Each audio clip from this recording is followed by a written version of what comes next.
comment récupérer son ex quand on travaille ensemble. Quand on travaille tous les deux, eh bien forcément, il peut y avoir un impact sur votre reconquête puisque vous côtoyez votre ex au quotidien. Et pour savoir comment procéder, j'ai fait appel à l'expert international du love coaching, l'expert Alexandre Cormon, qui a un cabinet de coaching à Paris et à Miami. Excusez-moi du peu.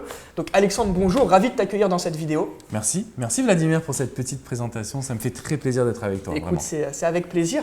Alors moi, je voulais te poser la question de savoir quels sont les conseils que toi tu peux apporter à tes coachés lorsqu'ils souhaitent reconquérir leur ex et qu'ils travaillent encore ensemble tous les deux, soit dans le même bureau, soit dans la même entreprise. Alors tu vois, très souvent les personnes me disent « mais Alex, ça va être difficile parce qu'on travaille ensemble.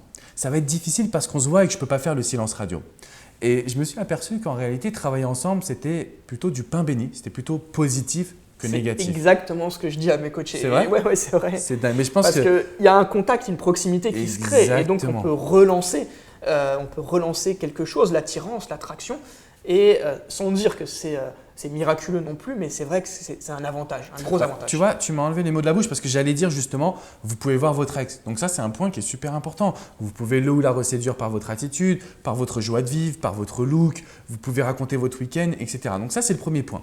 Mais je pense que encore plus loin, le fait de travailler avec votre ex, c'est puissant parce qu'il y a ce qu'on appelle le pouvoir social.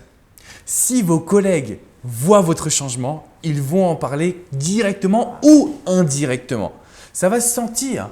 Et comme en plus on est des pipelettes en tant qu'être humain, on aime parler, on aime dire les choses.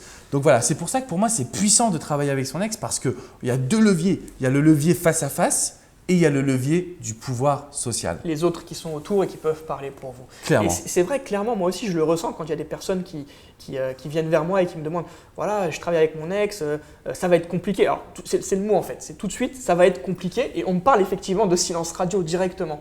Donc tu as très bien ciblé la problématique. Tu sais, je pense qu'on est très peu à être sur le terrain comme on le fait tous les deux. Donc on voit à peu près même toujours les mêmes situations et c'est bien d'échanger ensemble aussi là-dessus. Et comme tu le dis, en fait, les personnes voient la technique ou la méthode. Oh, silence radio ou lettre à son ex. Mais je ne peux pas puisque je travaille avec lui. Oh, comment je dois faire? Et nous, on est là en fait et je pense qu'on arrive très bien à les aiguiller sur une solution idéale par rapport à leur… Par rapport à la situation, à leur situation et à ce qu'ils vivent. Bah oui. Donc c'est vrai que de manière générale, quand il y a des personnes qui nous contactent, ils ou elles voient que le côté négatif de la situation, toujours. Là où nous on voit du positif aussi, toujours. Là où nous on va essayer d'exploiter un peu les brèches qui s'offrent à nous. Est-ce que tu as un conseil à donner aux personnes qui nous regardent, qui nous écoutent, qui nous suivent? D'ailleurs, n'hésitez pas à vous abonner à la chaîne, ça fait toujours plaisir de voir des personnes qui apprécient notre travail. Donc, est-ce que tu as un conseil à donner comme ça aux personnes qui sont en reconquête amoureuse et qui travaillent avec leur ex? Pour moi, en fait, il y a une règle qui est très importante, ce que j'appelle la règle physiologique. Peut-être que tu l'as déjà entendu, peut-être qu'on en a déjà parlé. C'est en fait cette notion de dire demain, vous arrivez au travail et c'est plus votre ex déjà, premièrement. C'est vous qui avez décidé que c'est votre ex. En gros, vous êtes au-dessus de votre ex. Tu vois. Le but, c'est vraiment d'arriver et d'être une sorte de bulldozer. Vous vous tenez droit, vous parlez fort, vous êtes souriant. Bref, vous imposez du charisme. Je pense que ça, c'est la première chose. Parce que si on arrive au travail, il ou elle, tiens, il lui a fait la bise, c'est bizarre, d'habitude, il ne lui fait pas la bise. Pourquoi? Comment? On rentre dans une sorte de psychose. Une parano. Et ouais, exactement. Donc non, demain, vous arrivez au travail et bam, c'est vous qui imposez le charisme et l'énergie positive. Et je pense que ça, déjà, ça va changer énormément votre reconquête. Très bien. Écoute, merci beaucoup Alexandre pour ce conseil. Avec plaisir, merci à toi. De votre côté, donc n'hésitez pas à agir, n'hésitez pas à vous montrer charismatique, à vous ouvrir. Je rejoins tout à fait Alexandre quand il dit qu'une personne qui arrive au travail avec l'air un peu déprimé, la larme à l'œil. Alors, je ne dis pas que c'est une situation facile de vivre une rupture, au contraire, je sais mieux que personne que c'est très compliqué de vivre une rupture. Mais si vous montrez déjà des aspects pessimistes, des côtés négatifs, ça va être très compliqué de reconquérir votre ex, même si vous travaillez ensemble.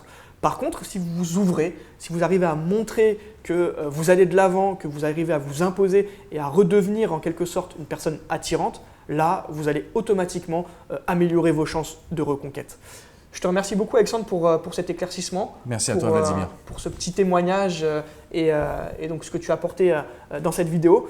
Moi je vous dis à très vite pour une prochaine ressource, mais en attendant n'hésitez pas à mettre un petit like en bas de la vidéo et à cliquer sur le lien dans la description qui vous renverra vers une méthode complète de reconquête amoureuse. Donc n'hésitez pas à la visionner, ça vous donnera toutes les perspectives pour savoir quelle technique sera adaptée en fonction de la situation.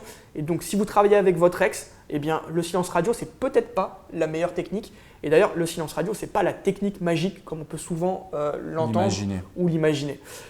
Moi je vous dis à très vite pour une prochaine capsule et je vous souhaite vraiment beaucoup de courage dans votre reconquête et du succès bien entendu. À très bientôt.